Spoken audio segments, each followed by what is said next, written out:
If this is your first time visiting our temple, you may hear me say a lot, but understand that there's only one God, only one Father, one Supreme Being, and that is Allah, the Father of the universe. Islam. When you hear me say Allah, understand that I'm talking about one Father God. Islam. When you hear me say Islam, Islam just simply means peace. Islam. Okay, I want to, get that out the way so people understand. The funny thing about giving a demonstration, and I was telling my husband this yesterday, is that before we bring forth these demonstrations, it is something that we first have to receive ourselves. Islam? And so before I come and I speak in front of you, it is food from my spirit that I first have to receive before I demonstrate it to you.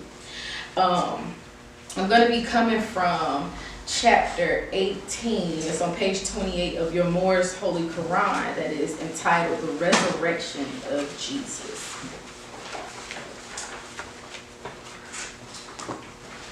Now, I say this all the time when I demonstrate, and the reason why I reiterate this point that I'm about to say is because sometimes when we come to temple, we look at temple as if it's just a building. But just like any other church or mosque, it is still a holy place that belongs to our Father God, Allah, Islam. So when you come into this temple, you should come with your heart and your mind on Father God, Allah, and to receive. Today is our prophet celebration, so we understand that we'll be eating after this. So you're going to feed your bellies. But as I'm speaking, as my husband has already spoken, I also want to be able to feed your spirit. Because you're not just a physical person, you are spirit as well. And we live in a time where people, I guess believe that they are feeding themselves spiritually, but they are really dead on the inside. Kind of going through life, just day by day, but not really living and experiencing what it is that Allah has put here for you. Islam. We are not to be a beggar nation. We are kings and queens on this side of the realm. He gave this realm to us that we may be, the Lord of and the soul may manifest. Thank you, baby. It was given to us. And yet we still walk around here dead on the inside. And the reason why I brought this up is because I'm going to talk about a little bit about the resurrection of Jesus. I'm not going to read the whole chapter. I'm just going to read keys 1 through 15. Islam. But as I walk through this chapter with you, I want you to think about yourself, your situation, and your spiritual walk and journey with Father God Allah. This is something that we must practice daily. There's a lot of spiritual stuff out here right now, and people are kind of grasping for straws. They're grasping for this, kind of trying to find an identity. But we understand the prophet brought us Islam, but he also told us that we wouldn't recognize Islam because it is ours. How many of our brothers and sisters do you know when you give them themselves, they want to receive something else? Our sisters, hey, I ain't got nothing against weave now. Hold on. I ain't got nothing against it.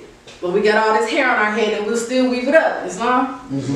And I'm just using this as an example of something that is given to us that is ours, but we shun it away because it is ours. It's a bit of self-hate wrapped around in that. You won't look at it that way, but that's exactly what it is. You don't see other nations of the earth putting on afros. You won't see it. So, this chapter is entitled The Resurrection of Jesus. Pilate places the Roman seal upon the stone door of the tomb. At midnight, a company of the Silent Brotherhood march about the tomb. The soldiers are alarmed. Jesus teaches to the spirits in prison. Early Sunday morning, he rises from the tomb. The soldiers are bribed by the priests to say that the disciples have stolen the body. I won't be before you long, but if I could give you a title, it would be, it is time to rise. You were never defeated. You were just preparing for ascension. I know that's a bit lengthy, but work with me, okay? I'm not going to be before you long today, but I want you to understand what I'm saying to you, okay? You were never defeated. You were just being prepared for ascension. Key 1 says, the tomb in which they laid the body of the Lord was in a garden, rich with flowers. The garden of Salome and Joseph's home was near. Now, we're talking about the tomb that our brother Jesus laid in at this time, okay? A tomb is like a vault for the dead. Okay, that's what a tomb is. But what I like about this key is the tomb was in a garden. Okay, was in the graveyard. It was in a garden. Okay. Now I know all of you are familiar. It says it was in a garden. It was rich with flowers, and we understand that flowers are a plant. But did y'all know that flowers are a noun and a verb? Did y'all know that a flower is a noun, person, place, a thing, with verbs, it's action. That's a flower. So I want to talk about the definition of a flower. It says to be in, reach an optimum stage of development, to develop fully and richly. Okay? So to be a flower is not only, a person, place, or thing, we know there's a noun, but it's also a state of being. Islam. So while you are sitting in this tomb, in this dead place, you are surrounded around these flowers that are developing you. No, see, y'all don't understand what I'm trying to get y'all to understand here. I need for y'all to understand what it is I'm saying to you. While you are sitting in a place that you may seem or may deem desolate, you are surrounded around flowers. You are being developed. You are being prepared. Although you are in a tomb-like state, it may seem, but we understand that falsehood is that thing that may seem, right? You are being developed and prepared in this tomb-like state. Islam? Okay. It says, before the watch began, Caiaphas sent a company of priests out to the garden of Siloam that they might be assured that Jesus' body was within the tomb. So here we have his enemies making sure that he stays put in this place. And when you go through your walk of life, there may be people along your walk that want to make sure that you don't outgrow your present state because they think that you are also dead and locked in a tomb. Islam? It said they rolled the stone away, they saw the body there, and then they replaced the stone again before the door. Now I want to stop right there in that moment, okay? So they went to make sure Jesus was still in the tomb, right? Okay, he's still in this place. We ain't got to worry about him. He in the tomb, he dead. He's not a threat. Okay, there's a lot of people, that know that you are a threat and believe that you are in a tomb-like state. But while you're in this tomb-like state, Allah is preparing you. Islam? Understand that the tomb is where? In a garden of flowers, where you are being developed. Islam?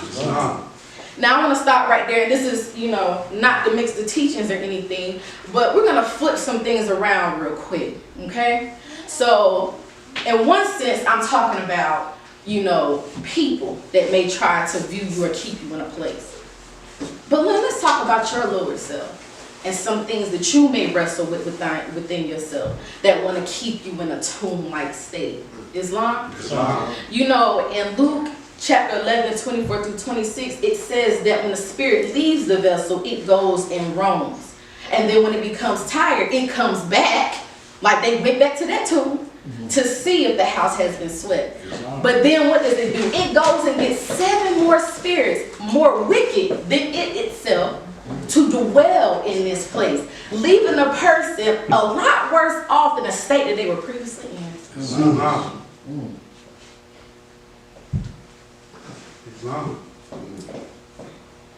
Not only do you have people operating in them lower selves, but sometimes we are operating in that place too. And when you are trying to back away from some things and you come away from some things, it's important that you don't dwell and stay there. Because then when you have been reintroduced to it, it's very hard to step away from it. Islam?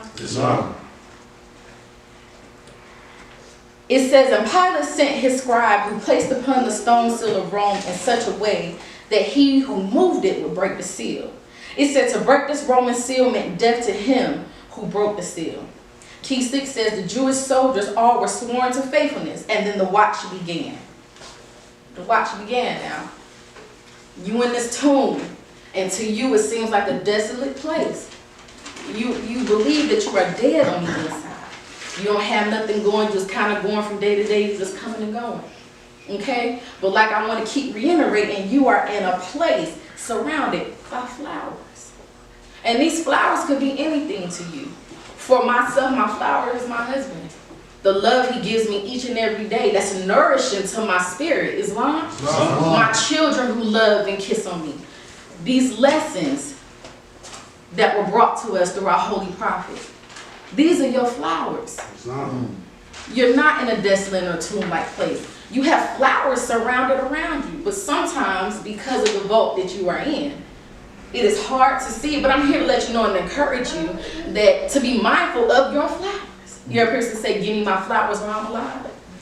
Your flowers are right there.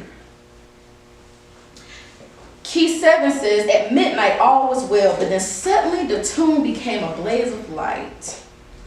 And down the garden a troop of white-clad soldiers marched in single file. So what happens when you come to a point of awakening? I mean, that's what that blaze of light represents. It's awakening. You have been enlightened. What happens during this point? There's a transformation happening at this point, okay? There's a transformation happening. It says they came up to the tomb and marched and counter-marched before the door. You know what I love about Allah? Is that when you are going through some things and you are transitioning, He's always there to protect you. Even in those moments that you feel like you are by yourself, Allah is still always there with you, no matter what you feel. That's why it's important to go off what you know and not what you feel. Because feelings are like the waves of the ocean. They're so inconstant. But when you stick to what you know, we understand that truth is the only thing that changes not. It's not. It says they came up to the tomb and they marched and counter-marched before the door. Now, I don't know if y'all got a lot of military experience, but we understand they was marching back and forth. It said the Jewish soldiers were alert. They thought his friends had come to steal the body of the Nazarene. The captain of the guard cried out to charge. In Key 10 said they charged, but not a white-clad soldier fell. They did not even stop. They marched and counter-marched among the frightened. We understand that our lower selves, and some people, you know, your enemies operating in their lower selves too, you know, are, what do I want to say? Are there. They're there to keep you in a place, to keep reminding you of a place that, you know, they believe that you are still constantly in, even though you are not there